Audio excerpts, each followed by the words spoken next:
주님께서 여러분과 함께 또한 사제의 영과 함께 루카가 전한 거룩한 복음입니다. 주님 영광 받으소서. 그때 하느님께서는 가브리엘 천사를 갈릴레아 지방 나자렛이라는 고을로 보내셔 다윗 집안의 요셉이라는 사람과 약혼한 처녀를 찾아가게 하셨다.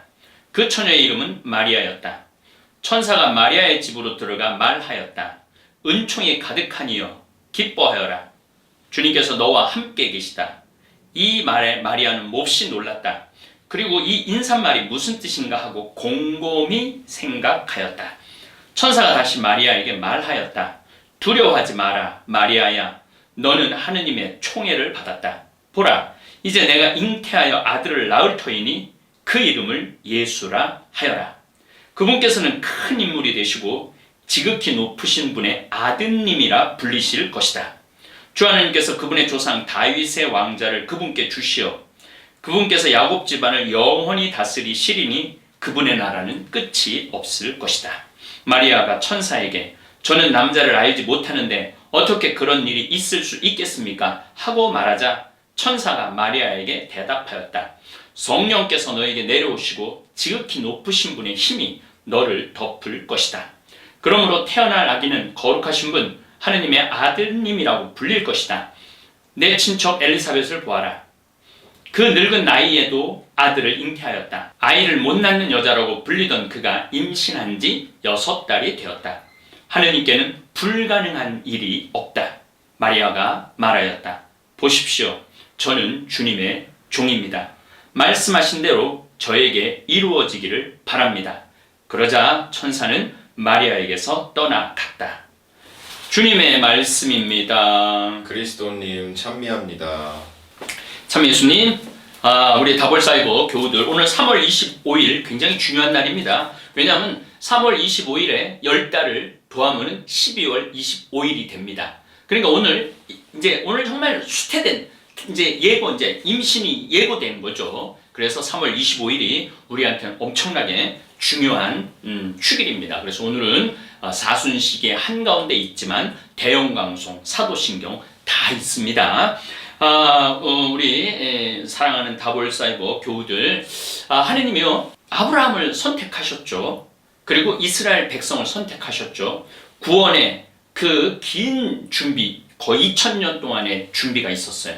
그리고 이제 당신 아드님을 인류를 구원하시기 위하여 이 세상에 내려보내시는데 선택하실 수 있으셨어요. 왕족의 아들로 내보낼 것이냐, 귀족의 아들로 내보낼 것이냐, 사제의 아들로 내보낼 것이냐, 아니면 돈 많은 집의 아들로 내보낼 것이냐 선택하실 수 있으셨어요. 그런데 나자렛이라고 그러면은 예루살렘에서 거의 100km가 떨어진 아주 시골 중에 상시골이에요. 나자렛이라는 동네 자체가. 물론 거기 좋은 평야가 있지만은 곡창지대가 있지만은 그 곡창지대를 소유할 수도 없었던 목수의 집에 태어나기로 결심을 하죠. 그러니까 그것도 마리아라는 이 16살 된 이 여인은 좀 요셉 성인이 좀 나이가 좀 많았다고 그래요. 그러니까 나이가 많았고 목수고, 그러니까 마리아의 집도 결코 부잣집은 아니었다는 거죠. 마리아도 아주 신심은 좋지만 가난한 아주 시골 처녀한테 나타난 거죠. 하느님의 신비는 꼭 이렇게 드러납니다. 연약한 사람을 통해서, 유약한 사람을 통해서. 우리 성경 특강 때 장자 상속이 안 됐잖아요. 이스마엘이 위인데 이삭이 받고, 그 다음에 에사오가 위인데 야곱이 받죠. 다윗도 거의 막내인데도 막내가 왕위를 이어받죠. 솔로몬도 우리아의 아내 밧세바한테서 나니까 그냥 맨 끝에, 그냥 가장 약한 사람들한테 물림을 받은 거예요. 그러니까 이거는 이제 다른 의미지만은 그 강대국 속에서 이 유약한 나라 속에서도 막내한테 상속권이 내려간다는 건 굉장한 의미가 있어요.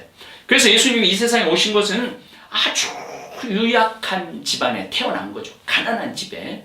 그 태어난 이 자체만 해도 우리가 너무너무 감사할 일이죠. 왜냐? 예수님은 귀족의 왕족의 아들로 태어났다면은 평민들은 좀 예수님이 좀 편안하게 느껴지지 않았을 수도 있어요. 부잣집의 아들로 태어났다면은 그 또한 많은 가난에 고통스럽고 신분의 노예 신분에 괴로웠던 사람들이 예수님을 다가가지 못했을 거예요. 근데 예수님은 평민으로 그것도 목수의 아들로 선택해서 당신이 오신 거예요. 이 자체만 해도 너무너무 기가 막힌 거죠. 제가 아까 성서 읽을 때 곰곰이 생각하였다라는 말을 강조했어요. 마리아는 결코 가벼운 여성은 아니었던 것 같아요. 굉장히 신심이 깊고 사려가 깊었던 여인인 것 같았어요. 저기 은총이 가득한 이여 기뻐하라 주님께서 너와 함께 계시다. 이 말에 마리아는 몹시 놀랐다. 은총이 가득한 사람이라는 거 굉장한 말이거든요.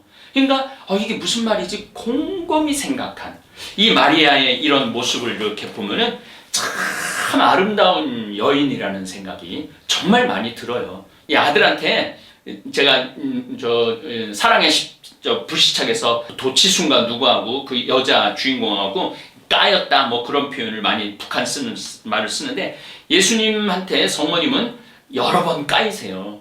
왜 까이느냐면 12살 때 이스라엘 예루살렘 성지순례 갔는데 3일 이제 파스카 과월절을 하는데 3일을 잃어버려요. 얘야 내 아버지와 그것도 참 그 말도 너무너무 좋아. 내가 너를 얼마나 찾았는지 모른다. 그게 아니야. 내 아버지와 내가 두 번째로 성모님은 당신 두죠. 내가 얼마나 너를 찾았는지 모른다. 그러니까 딱 12살짜리가 엄마를 바라보고 하는 얘기가 여인이요. 여기가 내 집인지 당신은 왜 모르십니까? 아니 벌써 천사가 이미 하느님의 아들이 될 거라고 그러고 온 세상을 구원할 사람이라는 이야기를 특별한 분이라는 걸 알았는데 12살짜리가 여인이요. 이 집이 내 집, 일단 니네 집 아니다. 이건 완전한 하느님으로서의 이 말씀을 하는 거죠. 얼마나 섭섭했겠어요. 그래도 그 아들을 데리고 또 가죠. 33살이 되도록 아들이 장가를 안 갔다. 지금이야 뭐 33살에 장가 가는 거 빠르지만은 2000년 전 우리나라도 우리 아버지가 18에 장가를 갔으니까요. 우리 어머니가 16에 시집을 왔으니까. 그러니까 2000년 전에는요 20살만 넘으면 무조건 결혼을 했다고 봐야 돼요. 15살, 16살, 17, 18, 20살 30살이면 노총각 중에 노총각이에요.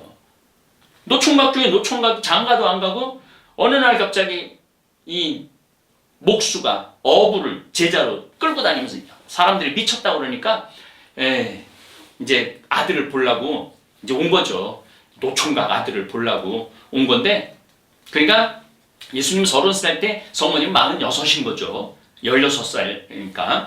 그러니까 이 아들 예수님이 누가 내 어머니며 내 형제냐. 하느님의 말씀을 지키는 자야말로 내 형제요 어머니라는 얘기를 들은 거예요. 얼마나 섭섭하겠어요. 그 처녀가 임신하면은 당시 중동 지방에서는 돌로 쳐서 죽이는데 그 불안함 10달을 보냈던 성모님인데 얼마나 섭섭했겠어요. 그러니까 아무 말 없이 돌아가시죠. 또 요한복음 2장에 보면은 이 가나라는 곳에 잔치를 집에 갔어요. 나자렛에서부터 가나까지는 한 15km 정도 되니까 한나절은 걸었어야죠. 그곳을 갈 수 있죠. 그래갖고 이제 잔치를 이제 하고 막 저녁에 이제 뭐 술판이 벌어지고 그랬는데 술이 떨어진 거예요. 근데 성모님이 곰곰이 생각하고 사려가 깊은 분이잖아요. 아마 그 가나 그 아주 친한 친지든지 뭐 인연이 있는 집이었겠죠. 초대를 받아 간 거니까. 그러니까 성모님이 아들의 특별함을 알고 이 집에 술이 다 떨어졌으니 어떻게 하면 좋으냐. 그러니까 여인이요. 아직 내 때가 안 됐습니다. 왜 상관을 합니까? 내 때가 아직 안 됐는데 또 까여요. 이게 3번 까이는 거죠. 성소 안에서. 참 성모님이 그런데도 이제 성모님이 아들을 막 인기가 좋고 막 대단했잖아요. 그냥 뭐 메시아 왕으로 모시자 막 그랬는데 그 끝이 어땠어요? 채찍질을 당하고 매 맞아 죽었어요. 십자가에 못 박혀갖고. 정말 기가 막히죠. 그런데 저는 뭐 성서 한 구절 한 구절이 내가 성서 강의하면서 얘기지만 한 구절 한 구절이 그냥 넘어갈 수 없는 구절들이야. 그런데 요한복음 19장 25절을 보면 예수님의 십자가 곁에는 그분의 어머니와 이모 클레오파스의 아내 마리아와 마리아 막달레나. 그래서 마리아 막달레나가 제자 중에 제자라는 거예요. 예수님의 십자가를 마지막까지 지킨. 다른 제자들은 다 도망갔다고 그러는데 마리아 막달레나는 도망갔다라는 게 하나도 없어, 성서에. 그러니까 이 막달레나 동네에 마리아가 대단한 거죠. 그러니까 예수님이 부활하셔서 처음에 누구한테 나타나죠? 이 마리아 막달레나한테 나타난 거예요. 끝까지 함께한 제자였기 때문에. 어쨌거나 예수님께서는 당신의 어머니와 그 곁에 선 사랑하시는 제자를 보시고, 사랑하는 제자는 사도 요한이죠. 요한은 나이를 지금 한 16, 7쯤 되지 않았을까, 그렇게 생각을 합니다. 베드로 나머지 12제자는 21, 2-3살 정도, 그러니까 베드로는 장가를 간 거죠.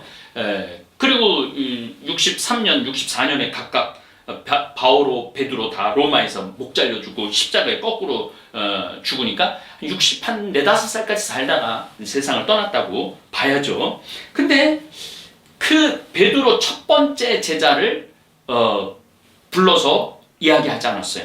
가장 사랑하시는 그의 곁에 선 사랑하는 제자를 보시고 어머니에게 말씀하셨다. 여인이시여. 여기까지는 계속 여인이라고 했어. 엄마라고 안 그러고 성서 전 보면은 여인이시여. 이 사람이 어머니의 아들입니다. 그러니까 참 기가 막힌 기구한 운명을 성모님은 사신 거죠. 마지막에 들어서야 어머니라는 소리를 제대로 한번 공식적으로 들은 거예요. 여인이시여. 이 사람이 어머니의 아들입니다. 이어서 이제 가장 사랑하는 제자에게 이분이 내 어머니시다 하고 말씀하셨다. 그때부터 그 제자가 그분을 자기 집에 모셨다. 자, 예수님이 외아들이냐 아니냐 여러 가지 의견들이 분분하고 김용옥은 7형제, 8형제 얘기를 하는데 요 성서 구절을 보면은요, 당시 이스라엘의 문화에서 홀로 된 어머니를 다른 집에 맡기는 법은 없어요. 다른 사람한테 맡기는 법은 없어요. 그러니까 나머지 형제라고 그러는 거는 그 고대 히브리 사람들은 사촌, 팔촌 다 형제야. 자, 요즘 성경 특강하는 분들은 제 말이 무슨 말인지 알 거예요. 이삭이 어디 가서 결혼을 했죠? 라반, 그러니까 그냥 작은 할아버지 집 딸한테 형제 집에 가서 결혼을 해요. 야곱도 누구한테 가죠? 사촌 형인 라반한테 가서 그 딸을 라헬과 레아를 데리고 오죠. 그러니까 이게 구약에서 형제라는 개념, 이 부족이라는 개념은 다 한 형제요, 자매야. 그래서 성서에서 그런 형제라는 표현을 편안하게 쓸 수 있었던 거예요. 그런데 예수님이 이제 마지막에 돌아가실 때 이분이 내 어머니시다 하고 말씀하셨다. 그때부터 그 제자가 그분을 자기 집에 모셨다. 그러니까 유일하게 12제자 중에 순교하지 않은 제자가 하나 있어요. 그게 바로 사도 요한입니다. 끝까지 성모님 모시고 성모님 승천하시고 난 다음에 그 다음에 세상을 떠난 거죠. 그러니까 요한이 꽤 오래 살았다고 우리가 볼 수 있죠. 오늘 예수 탄생 예고 대축일을 우리가 이제 10달의 시간을 우리는 설레는 마음으로 기다리는 거예요. 우리 직원이 요즘 갑자기 성탄성가를 막 부르고 흥얼거리더라고요. 누주 걸산할 때. 그러니까 왜 지금 성탄성가가, 내가 그랬어요. 이 한참 사순에 예수님 십자가 고통 해야 되는데 무슨 성탄성가를 부르느냐고. 아니 조금 있으면 12월 달 될 거 아니냐고. 그래서 난 예수님 기다리는 마음으로 성탄성가 부른다고. 그 맞는 얘기 같아요. 오늘 3월 25일 예수 탄생 예고 대축일, 여러분들 이제 10달 동안 이 성모님의 이 지극정성한 마음으로 아들을 처녀의 몸으로써, 그리고 요셉의 눈치만 봤겠어요. 아버지 요아킴 안나 눈치도 보고 주위 사람들 눈치도 많이 봤을 거예요. 이 아들, 그 성령으로 인해서 배난 누가 그 얘기를 들어주겠어요. 내 성령으로 인해서 내가 났다고 누구한테 말을 하겠어요. 이 기구한 운명을 산 우리 어머니 마리아, 여러분들 많이 사랑하시고 공경하시기를 바라겠습니다. 네.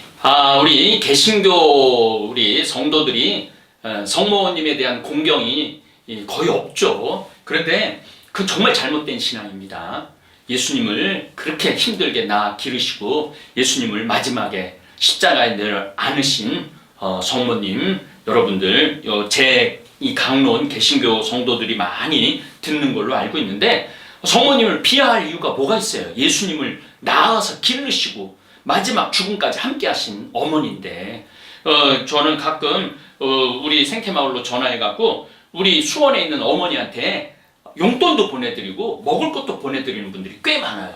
왜 그런가 했더니 신부인 나를 낳으신 그 어머니가 너무 고마워갖고, 어떤 분은 가서 아주 높은 직급에 있는 분이 가서 큰절하고 싶다고. 그래, 아니 인간 황창현 신부의 어머니도 그렇게 존경을 받고 다른 사람한테 귀한 대접을 받는데, 온 세상의 구세주이신 예수님의 어머니를 공경하지 않는다는 것은 이건 아주 잘못된 신앙입니다. 우리 개신교 성도님들, 성모님 사랑하는 마음 한번 새겨보고, 또 성모님 성 발현한 거 유튜브 많이 나오거든요.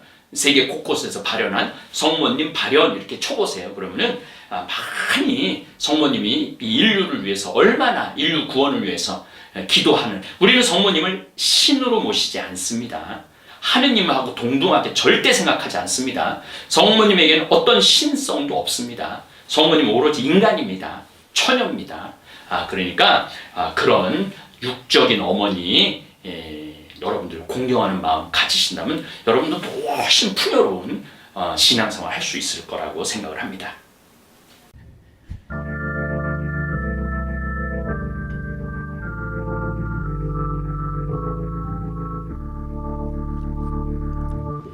Ave Maris stella, Dei Mater alma, Aque semper Virgo,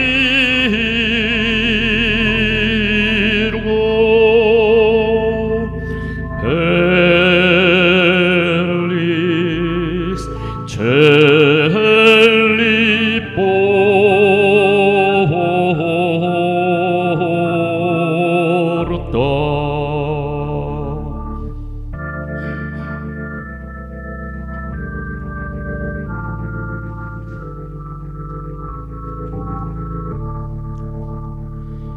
Solve vinclareis propellum in cecis,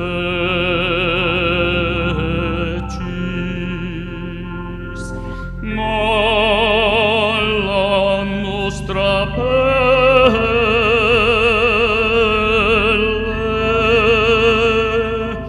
pona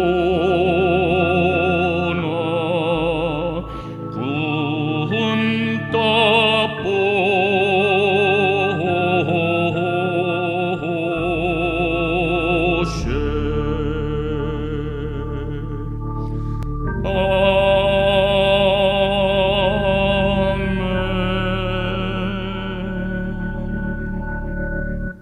이 노래는 아베 마리스텔라, 바다의 별 성모님 만세, 이런 내용이에요. 가사 내용은 이렇습니다. 바다의 별이요 천주의 모친이여, 평생 동정녀시며 하늘의 문이여, 내게 할애하나이다. 죄인의 2절은 죄인의 삿을 풀어주고 눈머니에 빛을 주시며 악을 멀리 쫓고 선을 구하여 주소서라는 가사입니다. 오늘 성모님 예수 탄생 예고 대축일에 제가 목이 항상 좀 이제 늙어갖고 잘 안 나오는데, 중학교 때 너무너무 즐겨 불렀던 성가라 40년 만에 한번 해봅니다. 좀 목이 갈라지는 게 있어도 용서해 주시길 바라겠습니다. 성모님 임신한 거 축하하느냐고 찬양 드린 곡입니다.